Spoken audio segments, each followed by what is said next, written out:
லா இலாஹ இல்லல்லாஹ் முஹம்மதுன் ரசூலுல்லாஹ். கரஸ்பாண்டன்ட் ஜெசிமா யாஸ்மின் அவர்கள் பிள்ளைகளுடன் சொர்க்கத்தில் என்ற தலைப்பில் உரையாற்றுவார்கள். பிள்ளைகளுடன் சொர்க்கத்தில். உங்களுக்கு உங்க பிள்ளைகளை பிடிக்குமாமா? கை தூக்குங்க. பிள்ளைகளை பிடிக்கும்ன்றவங்க எல்லாம் கை தூக்குங்க. இந்த 2 கை தூக்குறவங்கள ஒத்துக்க மாட்டேன். பிள்ளைகளை பிடிக்குமா? ரொம்ப பிடிக்குமா? கை தூக்குங்க. நான் தூக்கிட்டேன். சரிங்களா? ஓகே. எல்லாருக்கும் பிள்ளைங்களை பிடிக்கும் தான் இல்லையா? அது ஒரு உள் உணர்வுல இருந்து வரும். அது பெருசானதுக்கு அப்புறம் கல்யாணம் ஆனதுக்கு அப்புறம் அது வேற. நம்மளுக்கு பிள்ளையா இருக்கக்கூடிய காலத்துல எந்த தாயும் என்ன பண்ண மாட்டாங்க, பிள்ளைகளை வெற்று ஒதுக்க மாட்டாங்க. அவங்களுக்கு பிடிக்கதான் செய்யும். ஏன் கேளுங்களேன், நம்மளோட வாழ்நாள்ல 75% பிள்ளைகளுக்காகத்தான் வாழ்றோம். பிள்ளைகளுக்காகவே நம்ம என்ன பண்றோம், தியாகம் பண்றோம். பிள்ளைகளுக்காகவே நம்ம சந்தோஷத்தை இழக்கிறோம். பிள்ளைகளுக்காகவே நம்ம மாற்றங்களை செஞ்சுக்கிறோம். அதனால ஆப்வியஸ்லி அந்த பிள்ளையை நம்மளுக்கு பிடிக்கதான் செய்யும். அந்த பிள்ளைங்களோட நம்ம சொர்க்கத்துல இருக்க ஆசைதான் படுவோம். படுவோமா பட மாட்டோமா? நம்ம சொர்க்கத்துக்கு போகணும்னு ஒரு பக்கம் ஆசை இருந்தாலும் போகும்போது நம்ம பிள்ளைகள் எல்லாம் கூட்டுக்கிட்டு சொர்க்கத்துக்கு போகணும்ன்ற ஆசை இருக்கதானே செய்யும். இதுல எந்த மாற்று கருத்து யாருக்காவது இருக்குதா? இல்ல. அதுலயும் இங்க முக்காவாசி தாய்மார்கள் தந்தைமார்கள் ஒரு சிலர் இருந்தா என்ன மன்னிச்சுக்கோங்க, உங்களை புண்படுத்துற நோக்கம் அல்ல, புரிய வைக்கிற நோக்கம். சரிங்களா? தாய் பாசம் என்பது இன்னும் ஒரு படி மேலதான். ஒத்துக்கிறீங்களா? தாய் பாசம் ஒரு ஸ்பெஷல் தானே, ஸ்பெஷல் தானே. சரி, அதனால தான் ரப்புல் ஆலமீனும் மறுமையோட பயங்கரத்தை சொல்லும் போது கூட தாயை பயன்படுத்துறான். எப்படி சொல்றான்? மறுமைன்றது ரொம்ப பயங்கரமான நாள், எல்லாருக்கும் தெரியும். ஆனா அந்த பயங்கரத்தை சொல்லும் போது கூட அல்லாஹ் யாரை ஒப்பிட்டு காட்டுறான்? ஒரு தாயை. எப்படி ஒப்பிட்டு காட்டுறான் பாருங்க. கருவுற்றிருக்கும் ஒரு பெண் மறுமை நாளன்று தன் கருவை இறக்கி வைத்து விடுவாள். சுப்ஹானல்லாஹ், என்ன ஒரு ஆழமான கருத்து பாருங்க. இறக்கி வைத்து விடுவாள். இறக்கி வைப்போமா? உயிரை கொடுத்தாச்சும் நம்ம என்ன செய்வோம்? ஒரு டாக்டர் சொல்றாங்க 2 உயிர்ல ஒரு உயிர் தான் காப்பாற்றப்படும். பெரிய உயிரா சின்ன உயிரா? நம்ம என்ன சொல்வோம்? என் புள்ள நல்ல விதமா இந்த பூமிக்கு வந்தா போதும் அப்படின்னு தான் ஒவ்வொரு தாயும் சொல்லக்கூடிய தாய் கூட மறுமை நாள் அன்று அந்த பிள்ளையை இறக்கி வைத்து விடுவாள் என்று மறுமையின் பயங்கரத்தை சொல்லக்கூட ஒரு பெண் தேவைப்படுது, ஒரு தாய் தேவைப்படுது. அப்படித்தான் தாய் பாசத்தை அல்லாஹ்வும் மார்க்கமும் இஸ்லாமும் எத்தி வைக்குது. இன்னொரு ஒரு சம்பவம் என்ன சொல்றாங்க அப்படின்னு பாத்தீங்கன்னா, ரசூல் ஸல்லல்லாஹு அலைஹி வஸல்லம் காலத்துல ஒரு அடிமை பெண் தன் காணா போன பிள்ளையை கேட்டிருப்பீங்க தேடி அலையும் போது அது கிடைச்சோன்னு வாரி அணைத்து கொண்டு போய் பால் கொடுக்கிறான். அப்போ அதை பார்த்த நபி ஸல்லல்லாஹு அலைஹி வஸல்லம் என்ன கேட்கிறாங்க தெரியுமா? இந்த தாய் இந்த பிள்ளையை நரகத்துல போடுவாளா? எப்படி கேக்குறாங்க பாருங்க. இந்த தாய் இவ்வளவு பாசமா வாரி அணைத்து பால் ஊற்றாலே இவள் நரகத்துல போடுவாளா? அவர்களே எப்படி போடுவாங்க அப்படின்னு சஹாபாக்கள் கேக்குறாங்க. அப்போ ரசூல் ஸல்லல்லாஹு அலைஹி வஸல்லம் யாருடன் ஒப்பிடுறாங்க தெரியுமா? அந்த தாய் பாசத்தை அல்லாஹ்வுடைய அன்போட ஒப்பிடுறாங்க, அல்லாஹ்வுடைய கருணையோட ஒப்பிடுறாங்க. ரசூல் ஸல்லல்லாஹு அலைஹி வஸல்லம் சொல்றாங்க, இதை விட அல்லாஹ் உங்கள் மீது அன்பு உள்ளவன். அப்ப மறுமையின் பயங்கரத்தை சொல்லவும் தாய்ப்பாசம் தேவைப்படுது. பெண்ணியும் தெம்பையும் கருணையையும் எடுத்து உதாரணமாக சொல்லவும் தேவைப்படுகிறது அந்த தாய்ப்பாசம் தான். ஆனால் ரொம்பவும் வேதனையான உண்மையான விஷயம் என்ன அப்படின்னு பாத்தீங்கன்னா, நம்மளுடைய நவுதுபில்லாஹ் முக்காவாசி பிள்ளைகள் நரகத்துக்கு போவதற்கு காரணமும் தாய்மார்கள். ஷாக்கா இருக்கா? நாங்க இப்படி தூக்கி வச்சு டமால்னு போட்டு எங்களை உடைச்சிட்டீங்க அப்படிதானே தோணுது. உண்மையா உணர்றோமோ இல்லையோ, இதுதான் ரொம்ப ஃபேக்டல் இஷ்யூவாக நம்மளுக்கு இருக்குது. ஏன்னாக்கா நம்ம உலக மோகத்துல கொஞ்சமா சிக்கிக்கிட்டு உலக மோகத்துல கொஞ்சமா மயங்கி போய் நம்ம பிள்ளைகளை நாமே நரகத்திற்கு விறகுகளாக ஆக்கிறோம் என்பது தான் மிகவும் நிதர்சனமான உண்மை என்பதை நம்ம புரிஞ்சுக்கணும். நட்பு பாராட்ட கூட ரொம்ப சிறந்தவர்கள் யார் என்று கேட்கப்படும் போது தாய் தான் எல்லாம் சொல்றான். 3 இடம் இருக்கும். தாய் தாய் தாய், பெண் தான் தந்தை வரப்போ எவ்வளவு ஒரு உயரிய ஸ்தானத்தை அந்த தாய்க்கு கொடுத்திருக்கிறது என்பதை பாருங்க. ஆனா நம்மளுக்கு உலக மோகம் கொஞ்சம் இருக்கா இல்லையா? உலக மோகம் இருக்கா இல்லையா? நீங்க பதில் சொல்லாத வரைக்கும் கேள்வியை திருப்பி திருப்பி கேட்பேன். ஏன்னா எனக்கு பசங்க கிட்ட கேட்டு கேட்டு பழகி போச்சு. உலக மோகம் நிறைய இருக்கு. என் பிள்ளை பிறரை போல் வரணும், பிறரை விட சிறந்ததா வரணும், கலாச்சாரம் இருக்கு, கட்டுப்பாடு, கோட்பாடு, குடும்ப மானம், மரியாதை, கௌரவம், லட்டு லசுக்கு எல்லாத்துக்கும் பலியாட ஆக்கப்படுறது யாரு? நம்மளோட பிள்ளைகளை தான் நம்ம பலியாட ஆகும். என்ன பெரிய உலகம், என்ன உலக மோகம், உலக மோகம், உலக மோகம்னு என்ன என்ன உலக மோகம்னு பேசுறோம். அல்லாஹ் அந்த உலகத்தை பத்தி எவ்வளவு அர்த்தமா சொல்றான் தெரியுமா? குர்ஆன்ல அல்லாஹ் சுப்ஹானஹு வ தஆலா 6வது அத்தியாயம் 32வது வசனத்துல சொல்லி காட்டுறான், வமா ஹயாத்துத் துன்யா இல்லா லஐபுன் வ லஹ்வுன். இந்த உலக வாழ்க்கை விளையாட்டு, வீண். அல்லாஹ் எப்படி கேக்குறான்? விளையாட்டுங்க இந்த உலக வாழ்க்கை, வீணானதுங்க இந்த உலக வாழ்க்கை. இந்த உலக வாழ்க்கைக்காகவும் உங்க பிள்ளைகளை இந்த உலக வாழ்க்கையில மயங்கி உங்க பிள்ளைகளை நரகத்தின் விரதங்களாக மாத்துறீங்க.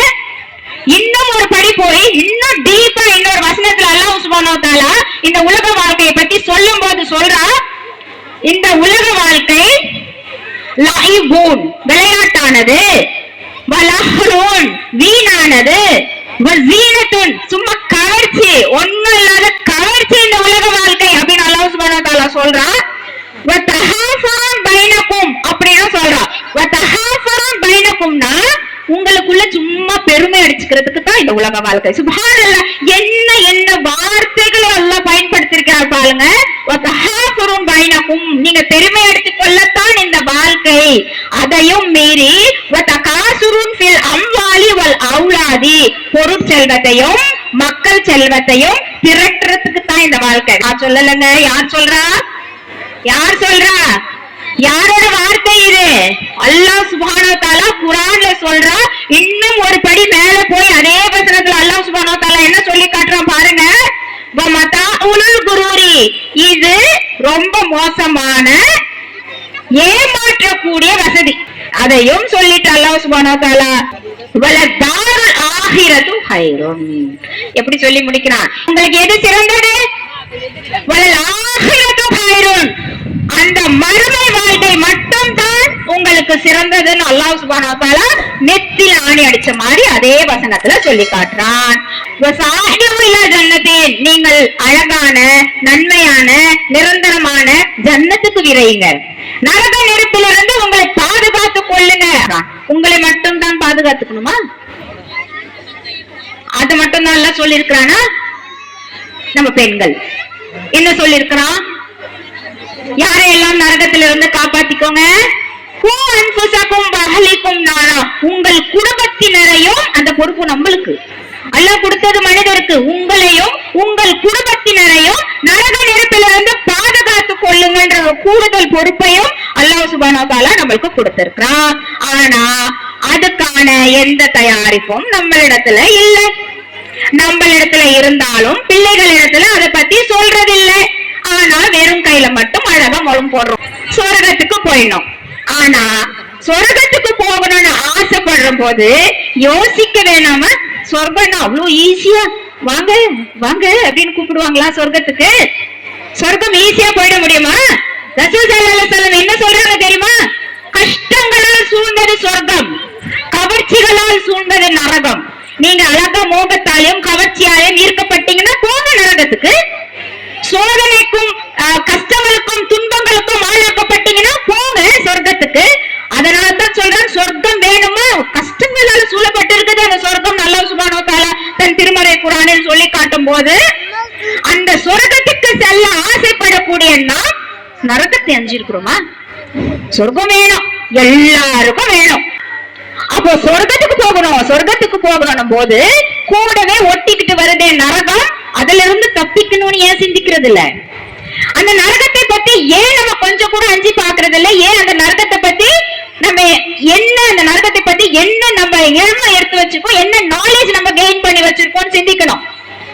அந்த நெருப்பு எப்படிப்பட்டது, அங்க என்ன உணவு கொடுக்கப்படும், அந்த நரகம் எவ்வளவு ஆழமானது, அது எப்படிப்பட்ட நரகம், அங்க என்ன ஆணை இருக்கும், என்ன விரிப்பு இருக்கும், என்ன தண்டனைகள் இருக்கும், இதெல்லாம் சிந்திச்சு பார்க்காம சொர்க்கத்துக்கு ஆசைப்படுற தன்மையை நம்மளுக்கு யார் கொடுக்கிறா? என்ன அதிகாரம் இருக்கு நம்மளுக்கு சொர்க்கத்துக்கு போகிறதுக்கு அப்படின்னு நம்ம சிந்திக்கணுமா இல்லையா? நரகத்தை பத்தி எதுவும் தெரியாது.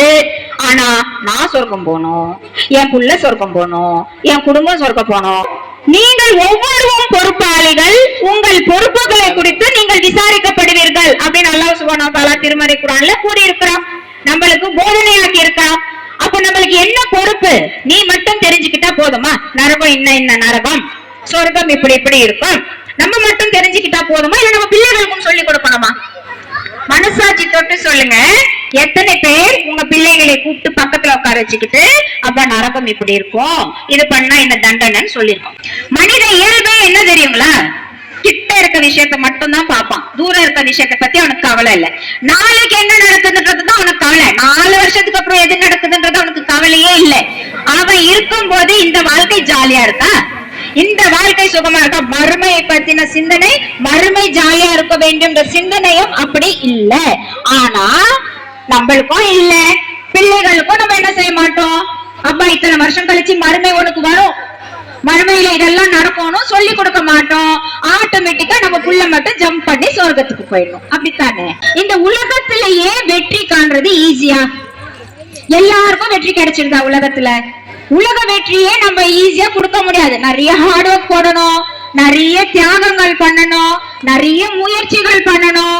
இதெல்லாம் பண்ணாதான் உலகத்திலேயே வெற்றி கிடைக்க முடியும். போது எந்த முயற்சியும் பண்ண மாட்டேன், ஆட்டோமேட்டிக்கா சொர்க்கம் கிடைக்கணும்னா எப்படிங்க? ஒரு லாஜிக்கான விஷயமா இருக்கணுமா இல்லையா? கொஞ்சமாவது இது ஏதாவது லாஜிக் இருக்குதா அப்படின்னு நம்ம சிந்திச்சு பார்க்கணும். சரிங்களா? நம்ம கிட்ட தொழுகை கிடையாது, நம்ம கிட்ட நோன்பு கிடையாது, குர்ஆன் ஓதுற வேலை இல்ல, நல்ல பண்புகள் என்னன்னு கத்துக்கிற வேலை இல்ல, சுன்னாக்களை ஃபாலோ பண்ண வேண்டிய வேலை இல்ல, தினமும் குர்ஆன் ஓத வேண்டிய வேலை இல்ல. ஆனா என்ன வேணும்? என்ன வேணும்? முயற்சி தானே செய்யறோம், முயற்சி தான் செய்யறோம், இல்லன்னு சொல்லல. எங்க பிள்ளைங்க கிட்ட தொழுன்னு சொல்லதான் செய்யறோம். அவன் தொழ மாட்டுக்கிறானே, நான் என்ன பண்றது? குர்ஆன் ஓதுன்னு சொல்லதான் செய்யறோம், ஓத மாட்டுக்கிறானே, என்ன பண்றது? முயற்சி தான் பண்ணோம், முயற்சி தான் பண்ணோம், முயற்சி பண்ணி பண்ணி முடியலன்னு தாங்க விட்டுட்டோம் அப்படின்னு தயவு செஞ்சு இனிமேட்டு சொல்லாதீங்க. சரிங்களா? என்ன முயற்சி பண்ணீங்க? உங்களோட முயற்சியோட தன்மையை என்ன சொல்லட்டுங்களா? ஒரு திடீர்னு நீங்க ஒரு நெருப்பு, திடீர்னு நீங்க ஒரு நெருப்பு, உங்க பிள்ளை ஓடி போய் தொட போகுது, விட்டுருவீங்களா? விட்டுருவோமா? சம்மர் சால்ட்லாம் அடிச்சு நம்ம பெரிய ஸ்டண்ட் மாஸ்டர் மாதிரி பாஞ்சு போய் புள்ள நடுவுல விழுந்து நம்ம உயிரை கொடுத்து நம்ம எரிஞ்சு கூட நம்ம என்ன செய்வோம்? காப்பாத்துவோம் தானே பிள்ளைங்களை. அப்போ அந்த பிள்ளை நீங்க தொழுவுன்னு சொல்றீங்க, தொழுவ மாட்டுக்குது, நரக நெருப்புக்கு போ அப்படி விட்டுருவோமா? ஏன் இந்த உலகத்துல இருக்கிற நெருப்புக்கு பயம் வரும்போது நரகத்துல இருக்க நெருப்புக்கு ஏன் அந்த பயம் வரதில்லை? இங்க இருக்கக்கூடிய தண்டனைக்கு நீங்க அஞ்சும் போது மறுமையில இதை விட கொடுமையான தண்டனை இருக்கும் போது அதுக்கு ஏன் அஞ்சுறது இல்ல? என்ன தண்டனை? குறைஞ்சபட்சம் தண்டனை தெரியுமா நரகத்துல? ஏன்னா நம்ம அசால்ட்டா விட்டுட்டோம், இங்கதான் நம்ம காப்பாத்துவோம், அங்க அந்த நரக நெருப்புல இருந்து காப்பாத்த எந்த முயற்சியும் இல்ல, சீ போன்னு விட்டுட்டோம். என்ன குறைஞ்சபட்ச தண்டனைன்னு எத்தனை தாய்மார்கள் தெரிஞ்சு வச்சிருக்கீங்க? நரகத்துல இருக்கிற குறைந்தபட்சம் மினிமம் தண்டனை நெருப்பாலான செருப்பு. யாருக்கு? ரசூல் ஸல்லல்லாஹு அலைஹி வஸல்லமோட பெரியப்பா சித்தப்பா தான் மோஸ்ட்லி, அபூ தாலிப், அவங்களுக்கு தான் குறைந்தபட்சம். என்ன தண்டனைனா சும்மா நம்மளுக்கு பார்க்க போனா என்ன நெருப்பாலான செருப்பு தானே அப்படின்னு தோணும். ஆனா அந்த நெருப்போட தன்மை இருக்கு பாத்தீங்களா? எப்படிப்பட்ட நெருப்புனா மூளை உருகி ஊத்தும் அளவுக்கு அந்த நெருப்போட தன்மை. அதுதான் இருக்கிறதுலே குறைஞ்சபட்சம் தண்டனை. கற்பனை பண்ணி பாருங்க. அப்போ அல்லாஹ் என்ன மாதிரி தண்டனைகளை அங்க ஏற்பாடு பண்ணி வச்சிருக்கான். எப்படி நம்மளால நம்ம பிள்ளைகளுக்காக அதை ஓகே பாத்துக்கலாம்னு விட முடியுது? எப்படி விடாது சாத்தியமாகுது? அந்த காட்சியை நம்மளால் காண முடிகிற தைரியம் இருக்கா? நாம் கண் முன்னாடி பிள்ளைகளை தூக்கி நரகத்தில் வீசும் போது அதை பார்க்கக்கூடிய மன வலிமை நம்மளுக்கு இருக்கா? அதை தாங்கக்கூடிய மன வலிமை நம்மளுக்கு இருக்கா? கற்பனை கூட பண்ணி பார்க்க முடியாத ஒரு வேதனையான விஷயமாக அது இருக்கும் போது நம்மளுக்கு எப்படி அவ்வளவு அலட்சியம் அதில் ஏற்பட வேண்டியது? என்ன உணவு கொடுப்பாங்க நாளைக்கு நரகத்துல? என்ன உணவு கொடுப்பாங்க? பார்த்து பார்த்து வளர்த்தோமே, பார்த்து பார்த்து ஊட்டணுமே நம்ம பிள்ளைங்களுக்கு. அச்சோ மீனாப்பா பார்த்து சாப்பிடு, முள் அடிச்சுக்க போகுது சொன்னமா சொல்லலையா? இன்னமும் சொல்ற, உனக்கு மீன்ல முள்ளு பார்க்க தெரியாது, நான் பார்த்து தரேன். பொறுமையா சாப்பிட்டு தொண்டையில அடைச்சுக்கோ, மெண்டு சாப்பிடு தொண்டையில அடைச்சுக்கோ. நாளைக்கு நரகத்துல கொண்டு போய் நிக்க வைக்கப்பட்டால் முள் செடியை கொடுத்து தின்ன சொல்றானே நம்ம பிள்ளைகள். முள் செடியை விழுங்குவானே, அதை அவனுக்கு விழுங்கவும் முடியாது, எடுக்கவும் முடியாது, தத்தளிப்பான் மனிதன் என்று அல்லாஹ் திருமறை குர்ஆனிலும் ஹதீஸ் கிரந்தங்களிலும் நம்மளுக்கு பார்க்கிறோமே. தண்ணி கொஞ்சம் சூடா இருந்தா கூட ஆத்தி தண்ணி போட்டு வளாவி பார்த்து கைய வச்சு நம்ம நாட்டுல ஊத்தி பார்த்து வளர்த்த பிள்ளைகள். அப்படித்தானே வளர்க்கிறோம். சூடா தூக்கி கொதிக்க கொதிக்க என்ன குடிப்போமா பிள்ளைகளுக்கு? குடிப்போமா பிள்ளைகளுக்கு? பார்த்து பார்த்து பார்த்து தண்ணியை வச்சு சூடு பண்ணி வடிகட்டி இப்படியெல்லாம் கொடுத்த நம்ம பிள்ளைகளை அல்லாஹ் நாளைக்கு மறுமையில் தண்டிப்பதாக இருந்தால் எப்படி தண்டிப்பான்? என்ன தண்ணி கொடுப்பான்? நம்மள மாதிரி வளாரி கொடுப்பானா? கை வச்சு பார்த்து போதுமான சூடு, நிதமான சூடு அப்படின்னு கொடுப்பானா? கொதிக்கும் தண்ணீரை புகட்டுவான் நரகத்தில். அது எவ்வளவு கொதிக்கும் என்றால் குடல் துண்டாகி வயிற்றுல போய் இறங்கி குடல் துண்டாகி விழும் அளவுக்கு பொசுங்கும் அளவுக்கு கொதிக்கிற தண்ணி. சீலை கொடுப்பான். தண்ணிய மோந்து பார்ப்போம், சால்னாவை மோந்து பார்ப்போம். பிள்ளைகளுக்கு கொடுக்கறதுக்கு முன்னாடி வாசனை வருதா, இது நல்லா இல்ல சாப்பிடாத, அப்படித்தானே வளர்த்தோம் பிள்ளைகளை. அப்படித்தானே நம்ம தாய்மார்கள் நம்மளை வளர்த்தாங்க. ஆனா அல்லாஹ் நரகத்தில் தண்டிப்பதாக இருந்தால் சீலை களைத்து கொடுப்பான். சீல்னா என்னன்னு நம்மளுக்கு தெரியும். சீல்னா என்ன? அதுவும் அந்த தன்மை இருக்கு பாத்தீங்களா? ஒரு வாளி சீலை பூமியில் ஊத்தினால் பூமி எங்கும் நாரும்.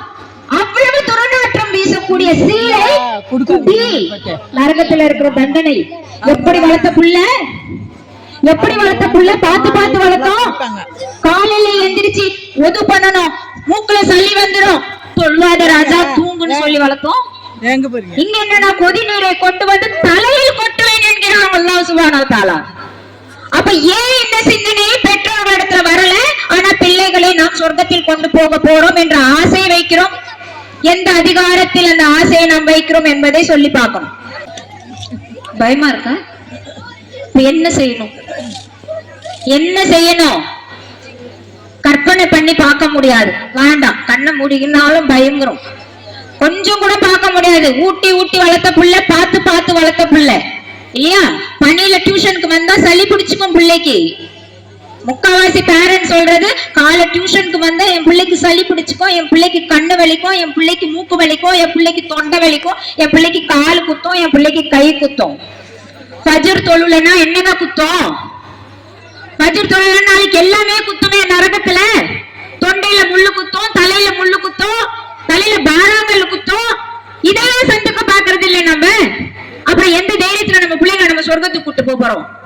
நம்மளே பொறுப்புக்கு முதல்ல விசாரிக்கப்படுவோம். நீ ஏன் உன் பிள்ளைய தொழு வைக்கல?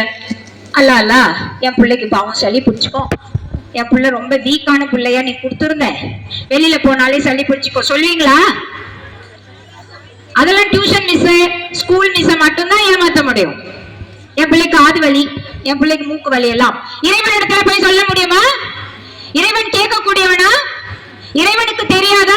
அவன் சொல்கிறானே யாருக்கும் சுமக்க முடியாத சிரமத்தை நான் கொடுக்க மாட்டேன் என்று. அப்ப அல்லாஹ்வின் வார்த்தைகளை நீங்க மீறி உங்களுக்கு அது அல்லாஹ்வின் சட்டத்தில் கை வைக்கக்கூடிய அதிகாரத்தை யார் கொடுத்தது நமக்கு? அல்லாஹ்வுக்கு தெரியும் உன் பிள்ளையால் காலையில எந்திரிக்க முடியும். எந்த வயசுலயே எந்திரிக்க முடியும்? எந்த வயசுலயே பிள்ளைகளால் எந்திரிக்க முடியும்? ஃபஜ்ர் தொழுகைக்கு 7 வயசுலயே எந்திரிக்க முடியும். அல்லாஹ் அப்படித்தான் படைச்சிருக்கான். உங்க பிள்ளை மட்டும் அதுக்கு விதிவிலக்கு அல்ல. எல்லா பிள்ளைகளையும் 7 வயசில் தொழுவக்கூடிய அளவுக்கு உடல் பலத்தை கொடுத்துத்தான் ரப்பு படைச்சான். நீங்க சொல்றீங்க என் பிள்ளையால எந்திரிக்க முடியாது, தொழுவ முடியாது என்று. ஆனால் உங்கள் பிள்ளை உங்களுடன் சொர்க்கம் வர வேண்டும் என்ற ஆசையும் சேர்த்தே சொல்கிறீர்கள். பிள்ளைகளை ரசிப்போம் நம்ம ஃபஜ்ர் நேரத்துல. எப்படி ரசிப்போம்? என் பிள்ளை எப்படி அழகா தூங்குறோம், ஐயோ தூங்கக்குள்ள கூட சிரிச்ச முகத்தோட தூங்குறான், அப்படிதானே? இந்த பிள்ளை எவ்வளவு நிம்மதியா தூங்குறான். இந்த தூக்கத்தை போய் கெடுக்க சொல்றீங்களா? என்ன கொடுமைக்காரங்க நீங்கெல்லாம். இந்த தூக்கத்தை கெடுத்து டியூஷன் அனுப்பணுமா? இந்த அழகான பிஞ்சு முகத்தோட தூக்கத்தை கெடுத்து பள்ளிவாசலுக்கு அனுப்பணுமா? தூங்கட்டும், இந்த வயசுல தானே தூங்க போறான். எப்படிங்க தூங்குவான்? எப்படி பின்னாடி கபர்ல நிம்மதியா தூங்கலாம்? தூங்க முடியுமா? கபர்ல கொண்டு போய் வச்சு காலடி சத்தம் திரும்புறதுக்கு முன்னாடி 2 மலக்கு வந்து உள்ள நிப்பாங்க. தொழுதியா? யாரு நீ? முஸ்லிமா?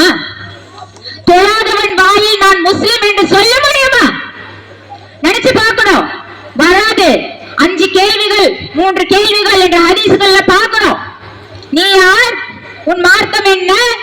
உன்னோட தூதர் யார்? என்னங்க ஈஸி क्वेश्चन. பெரிய பெரிய டீடைல் ஆன்சர் எல்லாம் மனப்பாடம் பண்றேன். பெரிய பெரிய மேத்தமேட்டிக் ஃபார்முலா எல்லாம் மனப்பாடம் பண்றேன். 3 क्वेश्चनக்கு ஆன்சர் மனப்பாடம் பண்ண தெரியாதா? பண்ணிட்டேன். கபர்ல யார் வராங்கன்னு பாக்குறேன். முடியாதுங்க. நீங்கள் முஸ்லிமாக வாழ்ந்து அல்லாஹ் சொன்ன சட்டத்திற்கு கட்டுப்பட்டு வாழ்ந்து சுன்னாக்களை பின்பற்றி வாழ்ந்து ரசூல் ஸல்லல்லாஹு அலைஹி வஸல்லம் நேசித்து வாழ்ந்து அவர் சொன்ன சட்டத்தை கட்டுப்பட்டு வாழ்ந்திருந்தால் மட்டும்தான் நான் முஸ்லிம் என்ற வார்த்தை உங்கள் வாயில் வரும். இல்லைன்னா நீங்க நினைச்சாலும் வராது, மறக்கடிக்கப்படுவீங்க. உங்களோட தூதர் யாருன்னு கேட்டுட்டா ரசூல் ஸல்லல்லாஹு அலைஹி வஸல்லம் தூதர்னு எப்ப சொல்ல முடியும்? அவருடைய வழிமுறைகளை நீங்கள் பின்பற்றி வாழ்ந்தால் மட்டும்தான் ரசூல் ஸல்லல்லாஹு அலைஹி வஸல்லம் என்னோட தூதர்னு வருமா? இல்ல. நீங்க பாட்டுன்னு என்ன சொல்லப்படலையோ, எதெல்லாம் மார்க்கத்துல இல்லையோ அதையெல்லாம் கடைபிடித்து நாம் வாழ்ந்து வந்தால் வாயில வராது நான் ரசூல் ஸல்லல்லாஹு அலைஹி வஸல்லமோட உம்மத் என்ற வார்த்தை வராது. அப்ப தொழுகை அப்போ அழகாக தாளாட்டி தூங்க வச்ச அந்த தலையை வருடி கொடுத்தமே, அந்த தலை என்ன ஆகும் தெரியுமா? அடுத்த நிமிஷம் பாராங்கல்ல போட்டு நசுக்குவார். பாராங்கல்ல போட்டு நசுக்க என்று சொல்லப்படும். தலை உருண்டு ஓடும். அந்த தலையை திருப்பி கொண்டு வந்து ஒட்ட வச்சு திருப்பி நசுக்குவார். என்னைக்கு வரைக்கும் நடக்கும் தெரியுமா? மறுமை நாள் வரை நடக்கும் இந்த விஷயம். எதை தடவி கொடுத்து தூங்க வச்சீங்களோ அந்த தலை அஞ்சு கொள்ள வேண்டும் இந்த விஷயத்தை. அதே போல இன்னொரு விஷயம், என் பிள்ளையோட லிஸ்ட் ஃபர்ஸ்ட் ரேங்க்ல வரணும், என் பிள்ளையோட லிஸ்ட் டாப்பர்ஸ் ரேங்க்ல வரணும் ஆசைப்படுறோமே. தொழாத ஃபஜ்ர் தொழாம தூங்க வச்சு தாலாட்டினீங்களே, அந்த பிள்ளையோட லிஸ்ட் எதுல வரும் தெரியுமா? எதுல வரும்? காஃபிரோட லிஸ்ட்ல வரும். தொழாதவன் காஃபிர் என்று அல்லாஹ் எச்சரிச்சிருக்கிறான். காஃபிரோட லிஸ்ட்ல உங்க பிள்ளைங்களோட பேர் வர அனுமதிப்பீங்க. ஆனா இங்க இந்த உலகத்துல டாப்பர்ஸோட லிஸ்ட்ல பேர் வரணும்னு ஆசைப்படுவீங்க. இதையும் நாம சிந்திக்கணும். ரசூல் ஸல்லல்லாஹு அலைஹி வஸல்லம் மென்மையானவங்க, யாரையும் அடின்னு சொல்ல மாட்டாங்க, திட்டுன்னு சொல்ல மாட்டாங்க. ஆனா 10 வயசு ஆயும் உன் பிள்ளை தொழுவலை என்றால் அடி அடி என்று சொல்லி நம்மளுக்கு எச்சரிக்கை கொடுத்திருக்கிறாங்க. ஏன் தெரியுமா? ஏனால் இந்த அடி அந்த சம்மட்டியால் அடிக்கப்படும் அடிக்கு முன்னாடி ஒண்ணும் இல்லை. மலக்குகள் பெரிய பெரிய சம்மட்டியை வைத்து தலையில் ஓங்கி மொட்டால் அடிக்கும் போது நம்ம அடிக்கிற அடி என்னங்க? கொசு கடிக்கிறத விட கம்மி. அப்ப அந்த அடியிலிருந்து உங்கள் பிள்ளையை பாதுகாக்க வேண்டும் என்றால் இந்த அடிங்க. எந்திரிச்சு ஓட ஃபஜ்ர் தொழுகைக்கு என்று துரத்தி விடுங்க உங்க பிள்ளைங்களை. அப்புறம் ஆசைப்படுங்க உங்க பிள்ளைங்களோட நீங்க சொர்க்கத்துல இருக்க வேண்டும் என்று. நோம்பு நோம்பு 1 மாசம் ஃபர்லான நோம்பு, சுன்னத்தான நோம்பெல்லாம் பின்னாடி பின்னாடி வச்சுக்கலாம். ஃபர்லான நோம்பை எத்தனை தாய்மார்கள் பிள்ளைகளை வைக்க அனுமதி கொடுக்கறீங்க? ஸ்கூலுக்கு போனா என் பிள்ளைக்கு மயக்கம் வரும், சாப்பிடாம போனா என் பிள்ளை வாந்தி எடுக்கும், இன்னும் என்னெல்லாம் சொல்லுவாங்க எனக்கு தெரியல. எனக்கு தெரிஞ்ச வரைக்கும் இருக்க செய்திகளை நான் சொல்றேன். என் பிள்ளைக்கு எக்ஸாம் குருன்னு தலை சுத்திச்சுன்னா படிச்சதெல்லாம் மறந்துடும். சம்மட்டியால ஓங்கி அடிச்சா வாழ்நாளே மறந்துடுங்க. அதை சிந்திச்சு பார்க்காம இன்று நாம பிள்ளைக்கு எக்ஸாம்ல கொஸ்டின் ஆன்சர் மறந்துடுறோம்னு யோசிக்கிறோமே. என் பிள்ளைக்கு தலை சுத்தம், தண்ணி தாகம் எடுக்கும்னு கேட்கிறோமே. மறுமையில தாகம் தாகம் தாகம் என்று கேட்கும் போதெல்லாம் குடிநீர் குடிநீர்னு கொதி நீரை எல்லாம் ஊத்துவானே.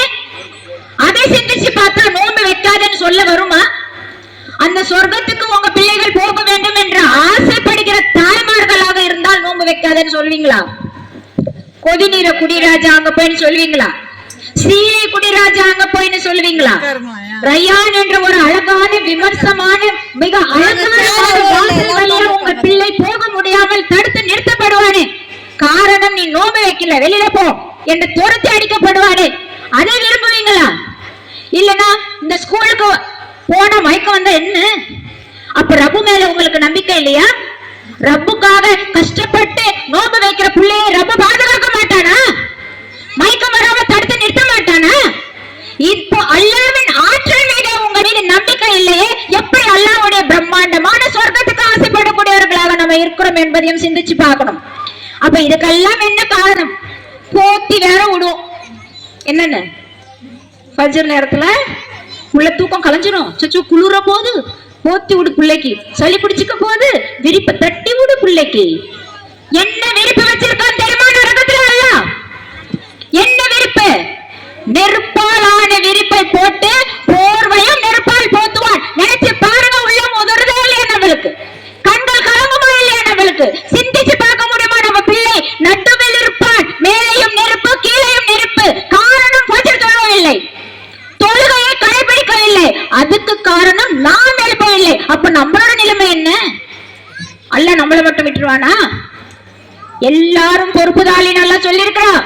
உங்க பிள்ளை தொழுவலைன்னா, உங்க பிள்ளை நோம்பு வைக்கலைன்னா, அதுக்கு நீங்க தடையா இருந்தீங்கன்னா ரப்பு உங்களையும் விசாரிப்பான், அதே விதத்தில் விசாரிப்பான் என்பதையும் நான் நினைவில் கொள்ள வேண்டும். இன்னொரு சின்ன பிள்ளை தானுங்க. யாருங்க? யாருங்க? 9வது 10வது 11வது 12வது படிக்கிற புள்ள சின்ன புள்ள தாங்க.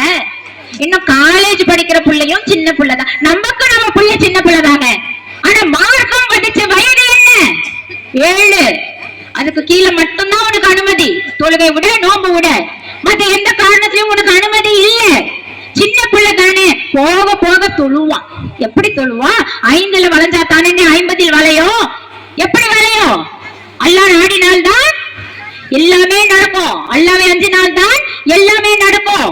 பசுமரத்து ஆணி போல சின்ன வயசுலயே எதுக்கு அல்லாஹ்வின் பயத்தை பதினேன்னு சொல்றான் அல்லாஹ். இன்னைக்கு பதிய மறந்துட்டு நாளைக்கு வரும், அல்லாஹ்வுடைய பயம் வரும். எப்ப வரும், எப்படி வரும், வரத்துக்கு வாய்ப்பில்லை என்பதையும் புரிஞ்சுக்கணும். மூன்றாவது விஷயம், உங்க பிள்ளைகள் சொர்க்கத்துக்கு வர வேண்டும் என்றால் நீங்க செய்ய வேண்டியது, சின்ன பிள்ளைகளை விடக்கூடாது. 2வது விஷயம், இதுக்கு இன்னும் பெரிய எடுத்துக்காட்டு ரசூல் ஸல்லல்லாஹு அலைஹி வஸல்லம் குடும்பத்துக்கு தர்மத்தோட பொருள் ஹராம். தர்மத்தோட பொருள் ஒண்ணு போய் எடுத்து சாப்பிடக்கூடாது, ஹராம் அவங்களுக்கு. சின்ன பேர பிள்ளை மடியில வச்சுட்டு இருக்கிறாங்க, தர்மத்துக்கு வந்த பேரிச்சம்பழத்தை எடுத்து கொஞ்சம், அந்த பிள்ளை எவ்வளவு கடிச்சிருக்கோம்? முழுசாவா கடிச்சிருக்கோம்? ஒரு துண்டு பேரிச்சம்பழத்தை கடிச்சது. நம்ம என்ன செய்வோம்? சின்ன பிள்ளை வாயில போட்டு விட்டு போங்க.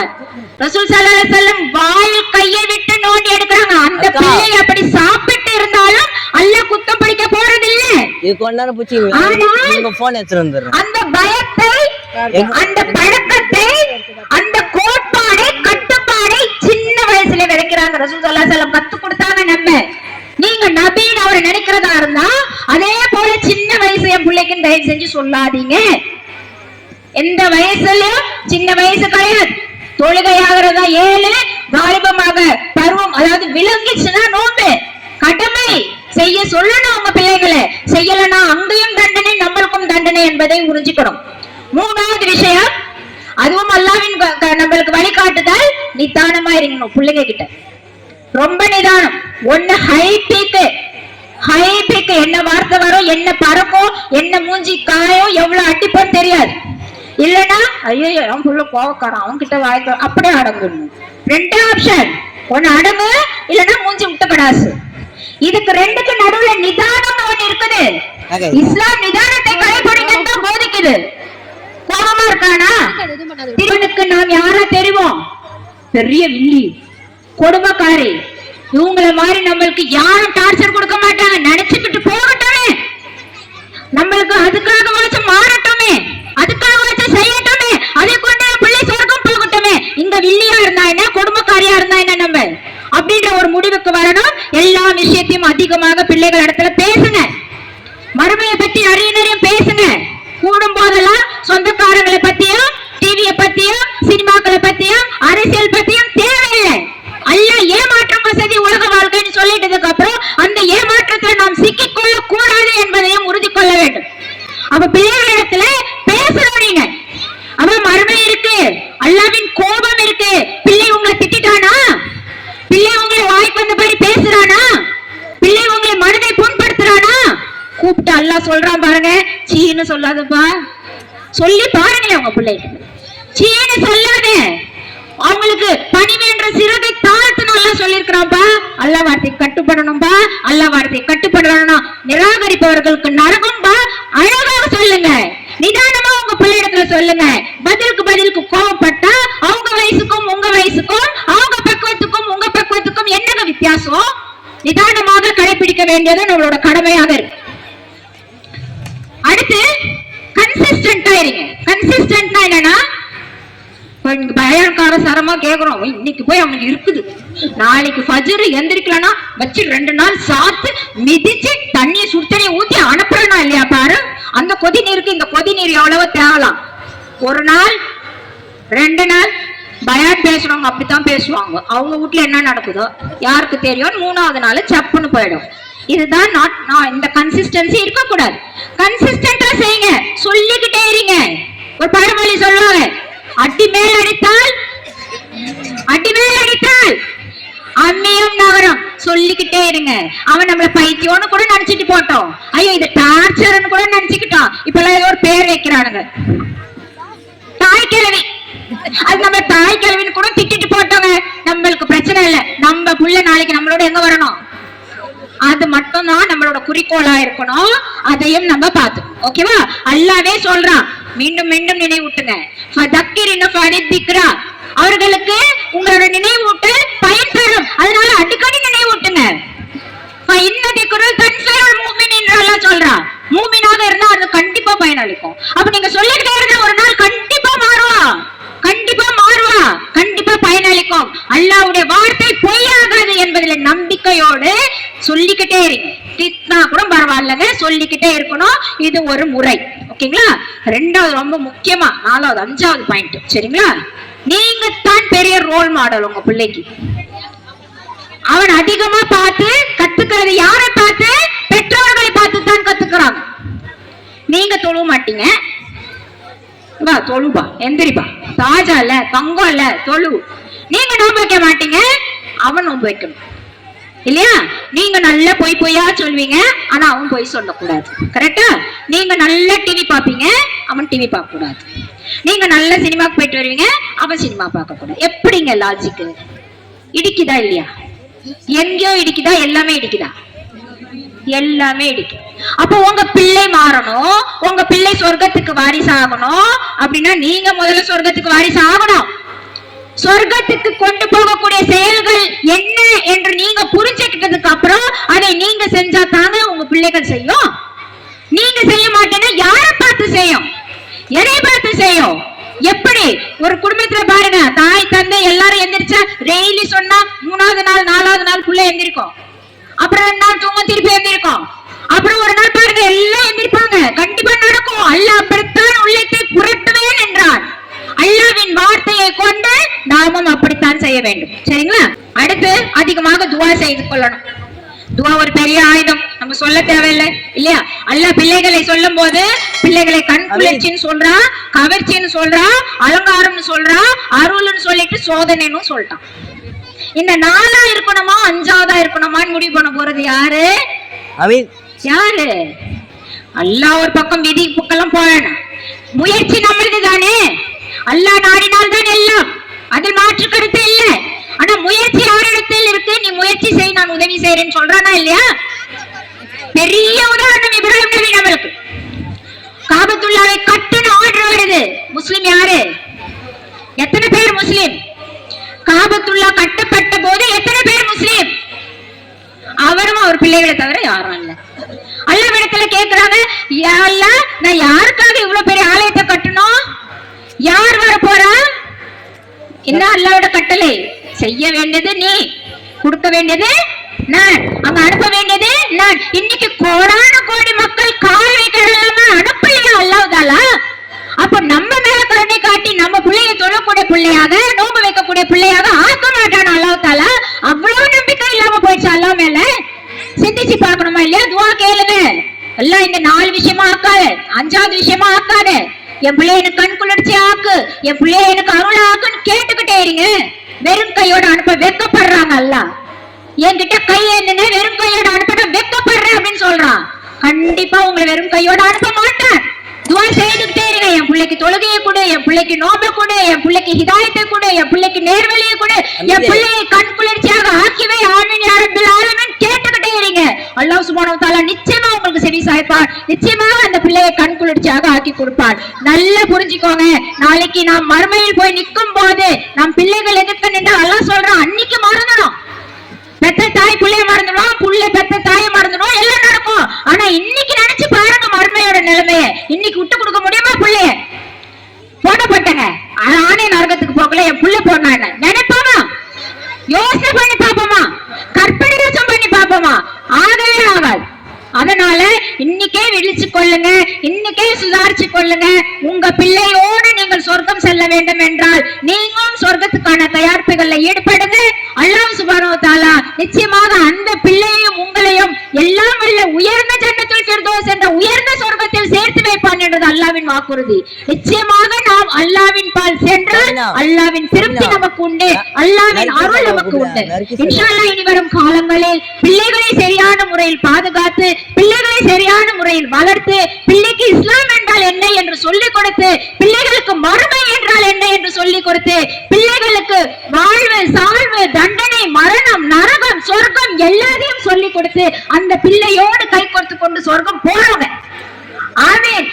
சொர்க்கம் போறவங்க நம்ம அந்த முயற்சியோடு இன்ஷா அல்லாஹ் ஒரு பெரிய துஆவை வைத்து இங்க கூடி இருக்கிற அனைத்து மக்களோட பிள்ளைகளோடு நம்மளை அல்லாஹ் ஜன்னத்துல் ஃபிர்தௌஸ் என்ற சொர்க்கத்தில் சேர்ப்பான் என்று கூறி எனது உரையை நான் முடித்துக் கொள்கிறேன். வாஹிர் தஅவானா அல்ஹம்துலில்லாஹி ரப்பில் ஆலமீன். அஸ்ஸலாமு அலைக்கும் வரஹ்மத்துல்லாஹி வபரகாத்துஹு.